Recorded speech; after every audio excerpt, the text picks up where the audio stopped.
same thing. People say, oh, well, why is she out? Why is she out for Folk Fest? Why is somebody's mom outside? Why she can't be out? Why can't she be out? Yeah. She can't have a drink? Like, you know what I mean? And, yes, you know, like... So do you want to give any message to the LGBTQ community? I mean, like, just don't do... Because me, I go where there's drama, where there's raw in the cat. That's my job. I'm like, oh shit. That's what I'm saying. You want to shake booty? I got you. You want to look cute? I got you. You know? He got knocked out. I need everybody to come fuck with my bro, RealMania Show. Subscribe. Brother, thanks, man. I appreciate it.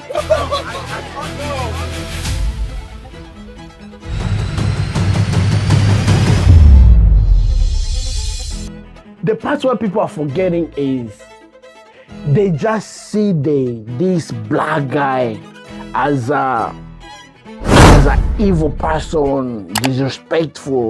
You know, he knocked out some police officer. But again, go and watch the 53 minutes. 53. Go and watch that one. Well, also too.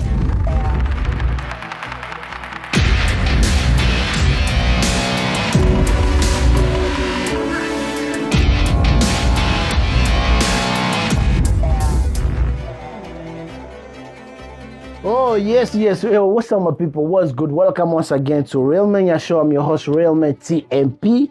And this is raw, uncut, unscripted, uncensored. Listen, guys. And today I'm with my boy. What's good, my brother? Hi. How are you doing? I'm doing good. You doing good? Yeah. Can you introduce yourself, please? So, my name's Tommy. I'm a promoter. I'm a bartender, a host, musician. I also am a teacher. And I'm born and raised from Lowell. So this is my city. And I believe this is your story, right? Yeah, You're about to tell us your story. Yeah. But before we go to what happened last week, can you tell us a little bit about yourself? How did you become a promoter? So I started off when I first started, I didn't actually start drinking till I was like 23. 23. In America? I didn't have my first drink until I was 23. Wow. And people didn't believe it because people say that Cambodians drink a lot. Yeah. But I wasn't really a going out person until I started to go out more. Mm-hmm. And then I started off as a promoter. I started off as a bartender at this club called Trend. Yeah, I remember Trend. Yeah. It's closed. Yeah. It's closed. It's closed. Yeah. So I started off there as just a bartender, and then I started to manage. And I started to handle service, and then randomly I just was like, you know what?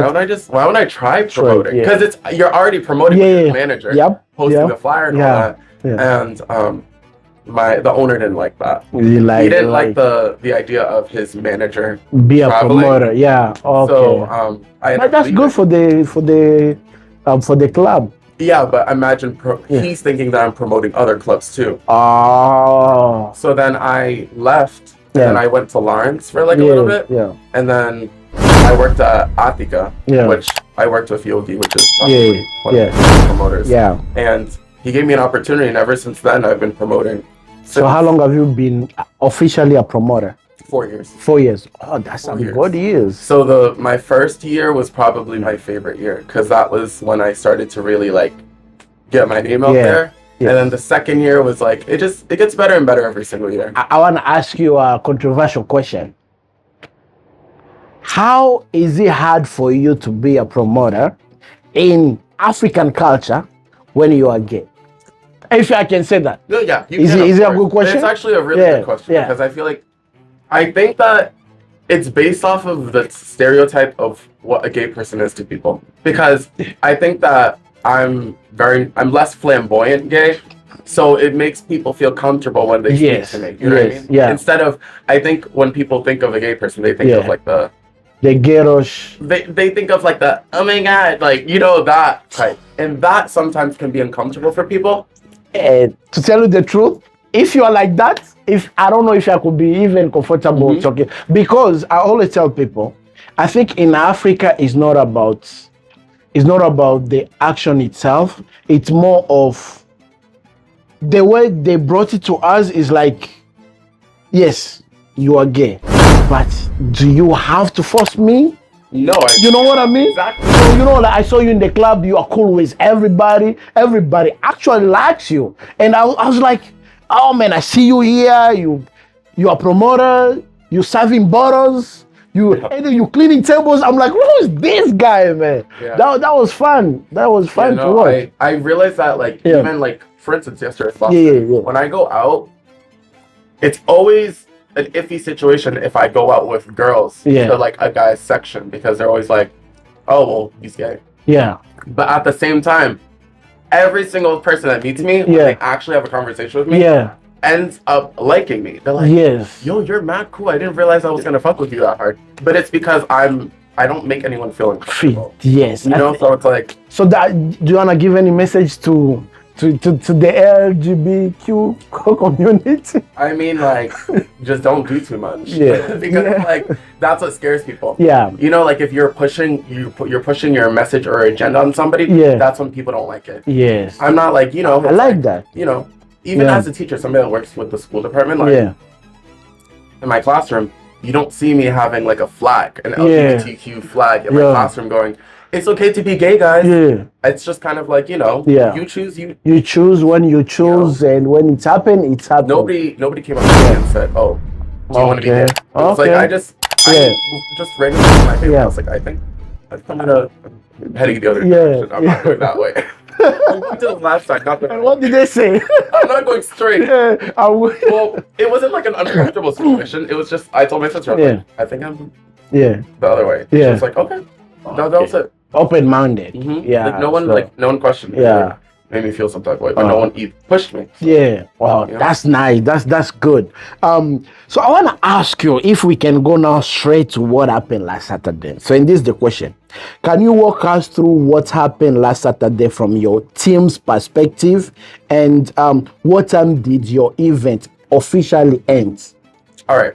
So me and the bottle girls, because I manage the bottle girls and I also manage the floor. Like I am in charge of booking all my tables. So I booked a total of history standing, the most amount of tables I've ever booked up to date, which is 35 tables. Wow. So in that venue, I booked maybe 27 of them, and 8 of them were just like the girls booked them. So we knew that we were gonna have a high volume from the beginning. Yeah. So I knew that I needed to set up at like 8. Yeah. So I came in at 8 o'clock. We set up our little stations, buckets, and all that fun stuff. The event officially starts at 9. Yeah. Now, when it starts at 9, Lowell's just iffy when it comes to like the time arrival of things. So people don't arrive at 9. The rush starts at 11. Yeah. So 11 o'clock was when people started to actually come in and flood in. Yeah. So with that being said, every single table came with 2 VIPs. Wristbands for free entry. Yeah. Because it's like a common courtesy. Like if you're coming in for a VIP service, I'm gonna give 2 free entries. And also, like it makes people book tables more like that. There's something with it. Yeah. So by I would say 12 o'clock. By 12 o'clock. We actually hit capacity. Yeah, that was. And we hit capacity, and to the point where people were leaving to go somewhere else. To go somewhere, because they couldn't get in. Yeah. And you saw from the inside, the vibes were amazing. I had the time of my life. No, I was having an amazing time. People were, and I performed. Yeah. People were vibing. Yeah. It was just a really good energy. Yeah. Now, where the confusion ends, where people say, what time did it end? Yeah. I'm a manager. Yeah. I know how to run nightlife. Yeah. So even though it ends at 2, lights need to go on at 1:30. Yeah. Because if it hits at 1:30, it gives time for people to be pushed out. Yeah. And just disclaimer, I have a footage when the security came and cut off the music. Yeah. So, and the security were pushing people outside, for not pushing physically, but you know, just telling people to go out. So I have those footages. We have, like me, we have footage of altercation outside after the party. Did your security team see how it started? I am not entirely sure about their perspective of things, just because I think since the event, I haven't really had time to really touch base with security. Yeah. And the security team that they use is not my security team. Okay. So usually I hire my own security. And the security I have are the Lawrence security. Oh, so those ones I know. They're like, move! Like, they're like, really, they're the tough ones. Yeah. So I kind of just let him have his security because it was Folk Fest and the club usually pays for security. Oh, okay. So I let them handle it. Yeah. I'm not so sure. him, you mean the club? Yes. Okay. So I let the owner pay for security. Yeah. So if he's paying, he's gonna use his team. Yeah, his own But team, if it was my security, I would have like the bulky ones. Yeah, I can't lie to you. The security, especially outside, was, again, I'm not gonna comment on it because I'm just asking question. At what point did your staff get involved? And at what point did you call law police? So if they were called? I believe that security called. Security called, but again, what's really hard about the situation is that all of the operation was inside. Yes. So I was inside. Yeah. The manager was inside. Yeah. The owner was inside. Yeah. So realistically speaking, we're handling the 400 people that are like in there. Yeah. So if all of those people are in there, most of our attention is in the inside because crowd control. Like we have to maintain, make sure that people are not overserved, people are being taken care of, and also on the financial side, we have to keep working really quickly to bring in money. You know what I mean? So every second that we're not attending to a patron, we're losing $1. You know what I mean? Yeah. And I saw you coming in and out all the time. You know. When it got to that busy hour, it was really hard for me to go outside. But at the same time, I think that realistically speaking, it falls onto security to be the ones to really handle what happens outside. Yeah. So I'm assuming even when they did call,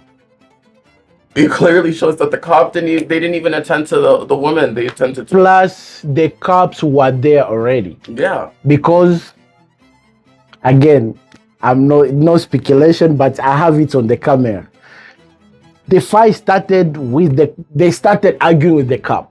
You know, that's where everything started from. So, again, I have so much to say, but I'm like, but okay, let me ask something. Did you see any altercations happen on the inside? No. That's where, see, that's the part that... Because if there was, I could have caught it. Because me, I go where there's drama, where there's raw in the cat. That's my job. I'm like, oh shit. You wanna check buildings? I got you. You wanna look cute? I got you. You know? I was waiting. I was like, watching. I was like, I didn't see anything. Yeah, no, there was, and I think there was one which was not from the guy. The security was on top of it, and the guy, they boom. Because stuff like that do happen. Yeah. But when there's good security, they go inside, grab you, put you outside. But that one was never about the security, was never about the club. It was about, I don't know, maybe the cops knew. It's like they knew each other. Yeah. It's like they knew each other because they were arguing. It's like this guy and this cop, it's like they had beef. I don't know. It just, I saw that the whole play out of that, and I don't know. I think the LPD is just... because I didn't post how it started, but I have other full footage that I'm gonna post very soon, guys. So there are two different stories online. One about a family member being involved, and another about altercation with the police. What is your staff confirmed so far? I mean, to speak for my team, I believe that we're on the family side. You know what I mean? Looking at I know the family personally. Yeah. I know them on a personal level. Yeah, okay. The mother showed up for all of my events in the past. Yeah. And just looking at the footage, I just don't understand how there's a different story when you're watching it. Are we like watching the same video? Because when I'm watching this, what I see is the Lowell Police Department basically just not trained well. Yeah. Because that easily could have been de-escalated. They just need to be retrained, because it's like it didn't have to get to that point where people had to be shoved and pushed and all that. Why not just separate the two? Yeah. There was a total of like 5 of them. Yeah. You're telling me that 5 of y'all, 2 of y'all can grab one person, 2 can grab the other, and end it right there. But instead, it got to the point where we're like on top of this man beating him. Yeah. And then that's the first part. And then you wonder why. What do you mean this man beating him? Which man are you talking about? The cop. No, the cop beating after the son. Yeah, they're beating the son.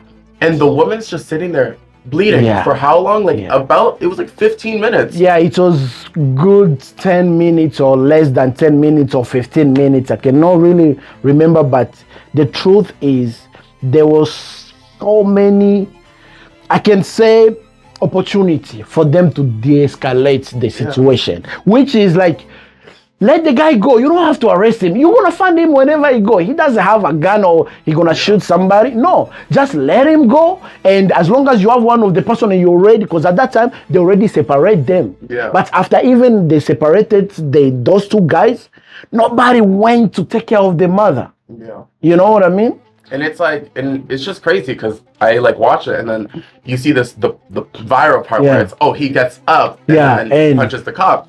But at the same time, if there were people holding me down, like punching me, and my mom is like laying there, it's just your instinct. People need to just think, put it in perspective. Just think like that for a minute. Just think about this. Imagine you just saw your mother being punched. Boom. She's down on the floor, bleeding out. You can hear people saying, she's dying. She's bleeding out. And then you have the cop punching him. He got tased. So when he got tased, like, I don't know, maybe 2 or 3, or I can't even remember, I don't know. Then the guy was like, he was like, I'm done with this, man. But one thing that I can give to him, he managed. Yeah. He managed it, man. He fought through it, and he managed holding his mother like this. He Hercules that. Yes. Whoa. That guy should be in the movie. I'm gonna put money on, like, I will invest in boxing. Yeah. Like, no, for real. That guy, he wrestle. He can be a wrestler. Yeah. For an event like Saturday, what is your standard security setup? How many guards inside versus outside in the parking lot? So if it's my security team, like if I was the one in charge of my security, it would be a total of about, to this extent, because it was at capacity, or I was expecting full capacity. Yeah. I expected that it was going to be sold out. Yeah. So I would probably hire about 6. So I would at least put 2 in the front, meaning that there has to be a male in the front and a female, because the female has to search the girls, and then the male has to search the males, and then 3 on the inside, 1 stationed in the back, 2 on the side, and then 1 in the center. I think there were almost like 7, right? I think there were enough, because from what I can recall, there were 3 security outside at most of the time, maybe 2 most of the time. But there was another security was coming in and out. I remember there was 2 security on the side of the stage. One here, another one here. There was another one in front of the stage.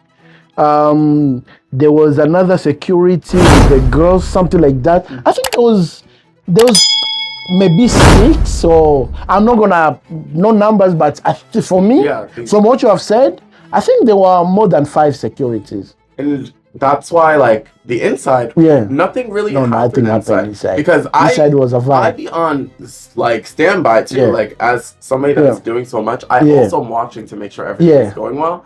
So, security has an eye, I have an eye. And we always have this, like, code where we'll flashlight if there's a problem. So, like, I'll take my phone and I'll, like, flashlight, and it will tell security, I have a problem right here. Also, when they see that light, so that means every time you walk around, they always see where you are. They always see where I am.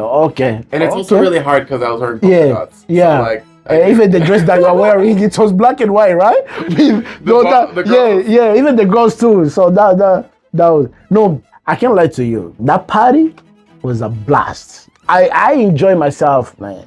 After so many time, like, I can't remember the last time I was in a party like that, and people really, and they were good DJs too. So the DJs I had, I believe, were I had DJ Foreign, Styles, Lumi, Turtle, Jera, YHS. We had a total of 6. 6, yes. Now, all 6 came. Yeah. All 6 DJ'd. Yeah. But the thing is that people don't realize, like, as a promoter, when I'm booking DJs, I strategically book them together. Yeah. Because some of them work well together. Yeah. So, like, for instance, like, Styles, Jera, Lumi, and Turtle. Yeah. They've DJ'd parties together. Yeah. So they blend. You know what I mean? Like if you put and they know who comes in, and they're not gonna fight for the table. You know, they're not gonna fight for songs. for songs. There's like songs that people they play, like you know, like if you're a DJ and you don't care about the next DJ, you'll play all the hype songs first, and then guess what the next DJ does? Nothing. Yeah. So they all work really well together. So that's why everyone kept saying the music transitioned so well. Like, I didn't hear any like problems. It sounded very smooth. It was amazing. It was amazing. Even the music. I could remember the last time I heard music just cut off. Even if there is a lot of DJs, like they knew how to, before the other one comes in, they already plug this and the music kept on going. Yeah. So once guests leave the building, whose responsibility it is to handle the fight? Your team or Law PD? So if the fight is happening outside, it's definitely security's job to handle that. Now, it's also, there's a fine line, even if it's being handled by security, security does have to report back to the LPD. The LPD, or also they have to report that to Liquor Commission to say like, hey, there was a fight that happened here. Now, I feel like for this situation, we won't ever really know how it would have played out if our security handled it, because the local police department was there to handle it, right? So I wonder, would it have been different if our security? No, there was nothing they could have done. Because the fight or so-called whatever started with the police PD, the law PD. So that's what I'm saying. So like, imagine if they never came. If they never came, we could have had that fight. That fight could have been prevented. Yes. Security would have just been like, no, take him inside. No, and this is the part where people, oh, should I say this? You know what? Let me just hold it. Let me hold this. Let me hold this. Because the part where people are forgetting is they just see this black guy as a evil person, disrespectful, you know, he knocked out a police officer. But again, go and watch the 53 minutes. 53. Go and watch that one. Well, also too, like, back to culture too, it also is really hard because I'm a promoter that works at very multicultural places. So I'm in Lawrence more than I am in Lowell. And so when I'm in Lawrence, I'm with a lot of like Hispanics, a lot of Dominicans, and also I work with a lot of like Africans. So it's like I'm very multicultural Asians. So I feel like I don't know if the same treatment would have happened at the other clubs, because I mean, I'm just gonna say it, but that night there also was another fight at another club where someone else got knocked out. Really? The same night? The same night. Okay, so now this is getting interesting. So the same night there was another fight in a different club? No LPD was called. So I think what it really, like, everyone's like, oh, well, don't pull the race card. But like for a situation like this, you came to the club that had the culture. And that night was the culture. It was amazing, by the way. I can't lie to you, inside, it was peaceful, vibe, and fun. You know what I mean? So peaceful, vibe, and fun. That's what was happening inside. So I have a 2 hours video that I'm gonna post now of everything from inside, before, and the after. Everything. I'm gonna post it. Because for me, I think I really need the family to have justice. They deserve justice of what happened, especially to the mother. The mother deserves justice. So, and this is the question that follow up. Have the police or the license commission contacted you since Saturday about the incidents? The Lowell Police Department hasn't reached out to me. I know that we have a hearing. So Tesco has a hearing on the 13th. Okay. So I think there's like some charges they're trying to pin on the bar itself. Really? But at the same time, I'm not concerned because at the same time, footage and all of that, like everyone's gonna speak up and speak their truth. You know what I mean? So I mean, directly has a Lowell Police Department reached out to me? No. I mean, I feel like I keep tagging them on Facebook stuff because of all of the, but the Lowell Sun did release the more truthful side of the story. So I think that everyone that was sharing, reposting, all that stuff clearly did what they were supposed to. We got what we wanted. We wanted the real story to be dropped. And the Lowell Sun posted the real story. So I think I guess it worked. Maybe LPD was seeing my name on Facebook, like, yo, this man won't stop. Like I'm over here, like, look at this. Look at this. Yeah. There's a possibility my footage may be played in court, right? Mm-hmm. That would be dope, man. They gotta pay me, man. And anybody who used my footage, you gotta tag me, okay? You gotta tag me. Make sure you tag me. So, what changes are you making for this upcoming weekend to make sure this doesn't happen again? More security, earlier closing, or ID check?